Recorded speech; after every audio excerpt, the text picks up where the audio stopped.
Halo, sahabat beriman. Banyak dari umat manusia saat ini yang merasa bahwa rezeki yang diterimanya tak sesuai dengan harapan. Berbagai faktor agaknya menjadi sebab munculnya pemikiran seperti itu.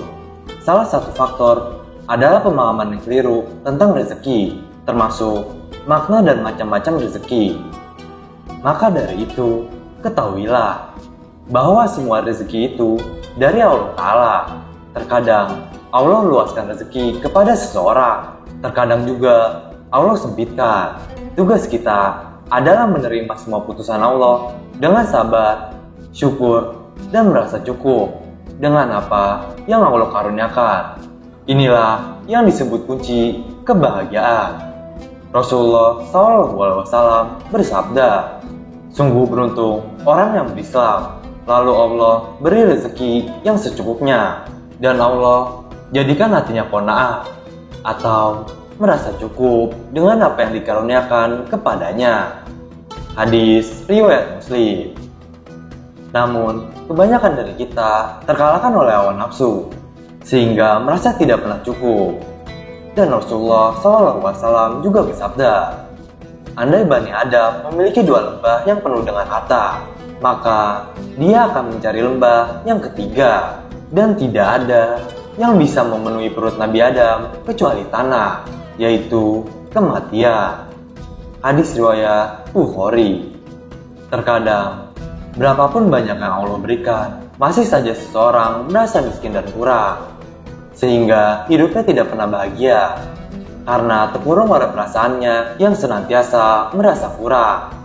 Dengan demikian, mari kita kenali sebab-sebab seseorang senantiasa merasa miskin dan merasa kurang. Silakan tonton video ini sampai selesai, agar tidak sesat.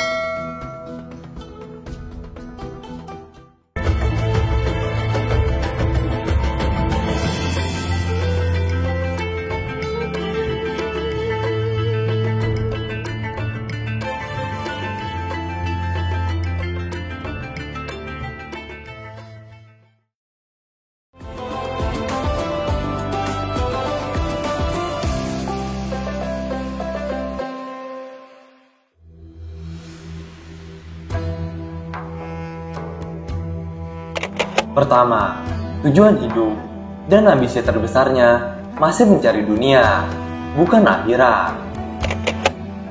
Orang yang ambisi terbesarnya adalah dunia, Allah jadikan kefakiran di depan matanya. Rasulullah SAW bersabda, "Barang siapa ambisi terbesarnya adalah dunia, maka Allah akan cerai beraikan urusannya.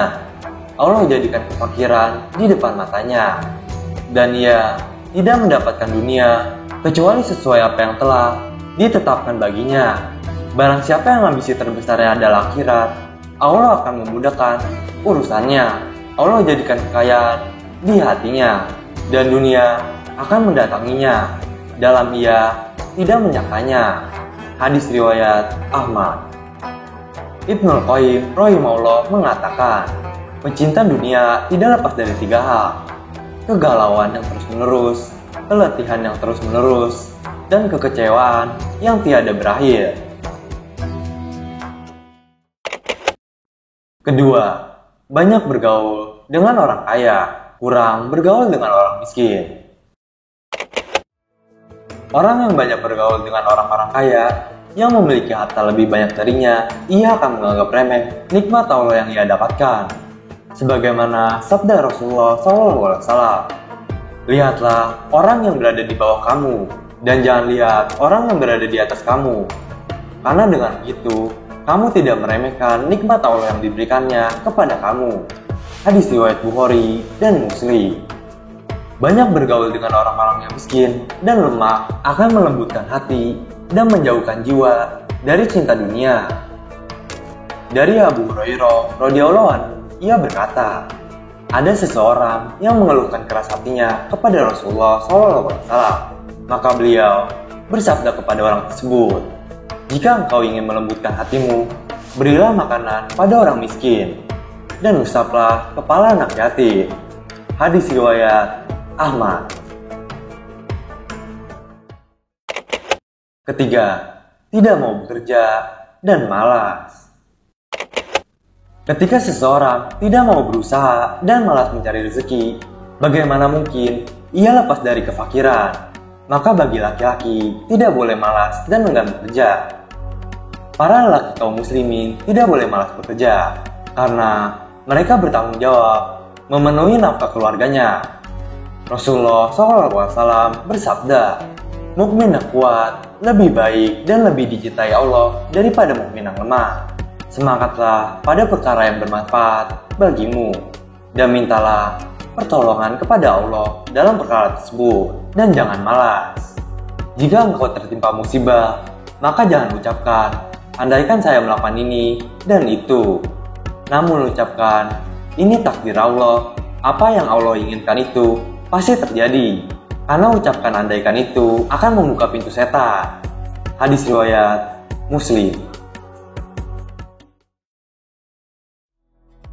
Sejatinya, apa yang Allah Subhanahu wa Ta'ala berikan kepada setiap hambanya adalah anugerah yang patut kita yakini.